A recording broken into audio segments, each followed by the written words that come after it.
अनुसया आहे. माझ्या चॅनलचं नाव आहे हिना अँड ग्लो बाय अनु. तुम्ही ते यूट्यूबला सबस्क्राईब करा, इंस्टाग्राम अँड फेसबुकला फॉलो करा. यावर मेहंदी आणि मेकअपचे व्हिडिओज टाकणार आहे.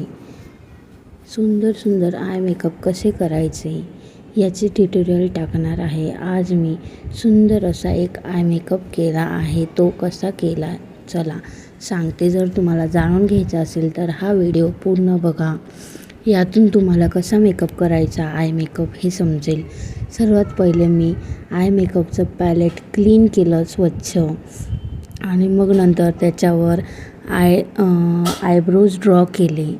आयब्रोज ड्रॉ केल्यानंतर ते मी कन्सिलर लावलं.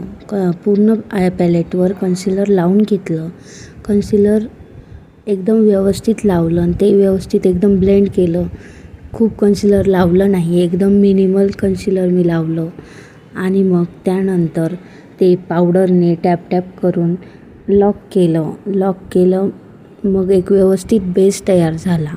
आणि मग तो बेस तयार झाल्यानंतर मी रेड कलरचं आणि पिंक कलरचं आय शॅडोज घेतले. ते आय शॅडोज क्रीज लाईनवर डिपॉझिट केले आणि क्रीज लाईनवर डिपॉझिट केल्यानंतर मग ते व्यवस्थित ब्लेंड केले. ब्लेंडिंग एकदम प्रॉपर पद्धतीने करायची.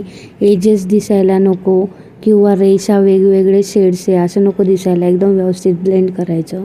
आणि मग ब्लेंड केल्यानंतर त्यामध्ये थोडी जागा ठेवायची. मग आयबॉलच्या इथं शिमर टाकायचं. गोल्डन कलरचं मी शिमर टाकलं आहे आणि ते शिमर पण व्यवस्थित ब्लेंड केलं आहे. वरती जो आपण आय शॅडो टाकला आहे रेड आणि पिंक कलरचा त्यामध्ये एकदम मर्ज केलं. आणि ट्रान्झिशन शेड मी एकदम असा क्रीम कलरचा एक कलर आहे, क्रीम कलरमध्ये तो घेतला आणि त्याने ट्रान्झिशन शेड केलं. पहिले ट्रान्झिशन केलं आणि मग कलर टाकले. सर्व कलर टाकल्यानंतर मग लायनर लावलं ब्लॅक कलरचं लायनर लावल्यानंतर मग काजळ लावलं ब्लॅक कलरचंच. आणि त्याच्यानंतर डोळ्याच्या इथे खाली पण पिंक कलरची आय शॅडो थोडी अशी मर्ज केली.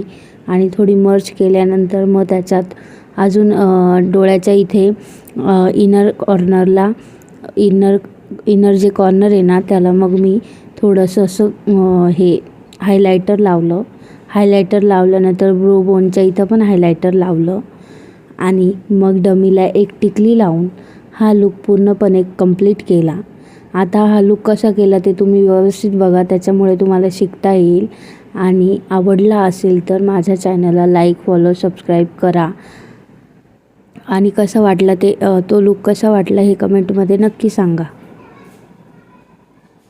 धन्यवाद.